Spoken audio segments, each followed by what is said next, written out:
இந்த விஸ்வாவசு வருஷத்தில் ஒவ்வொரு ராசிக்கும் எப்படி இருக்கணும் நம்ம பார்ப்போம். முதல்ல மேஷ ராசி.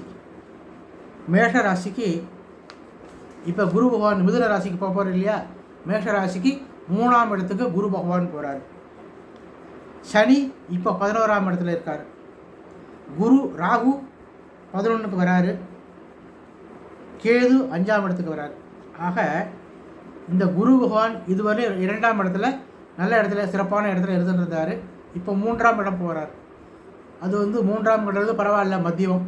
அதாவது அதிகமாக கஷ்டமும் கிடையாது, சிறப்பான பலனும் கிடையாது, மத்தியமாக பலன் அப்படின்னு சொல்லலாம். 3ஆம் இடம்ன்றது பொதுவாக சகோதர ஸ்தானம் அப்படின்னு நான் சொல்கிறது.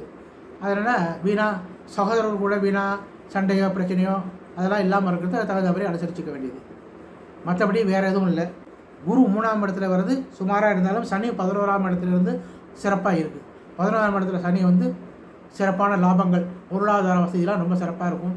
நல்ல வருமானங்கள்லாம் எதுக்கும் பிரச்சனையே இல்லை, நல்லா வந்துட்டு இருக்கும்.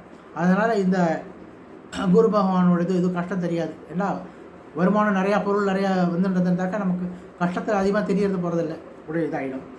அடுத்தது ராகு 11ஆம் இடத்துக்கு வருது. அது அனுகூலமான இடம், நல்ல இடத்துக்கு தான் வருது. கேது 5ஆம் இடம் வருது, அது கொஞ்சம் சுமாரான இடம். ஆக ராகு பகவான் அனுகூலமான இடத்துக்கு 11ஆம் இடத்துக்கு வருது. சனி பகவான் 11ஆம் இடத்துல நல்ல இடத்துல இருக்கார். குரு பகவான் மத்தியமமாக இருக்கார். அடுத்து கேது பகவான் 5ஆம் இடம், அதுவும் மத்தியமம். அதனால் பெரிய அளவில் எந்த கஷ்டமும் இல்லை.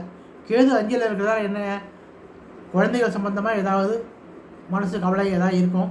அதனால் அது பெரிய பிரச்சனையாக வராது, சரியாக இருக்கும், சரியாகிடும். ஏன்னா இந்த மற்ற கிரகங்களாம் அனுகூலமாக இருக்கிறதுனால பெருசாக ஒன்றும் இதாக இருக்காது. ஆக மேஷ ராசிக்கு அதிகமாக எந்த பிரச்சனையும் இல்லை, நல்லாவே இருக்குது.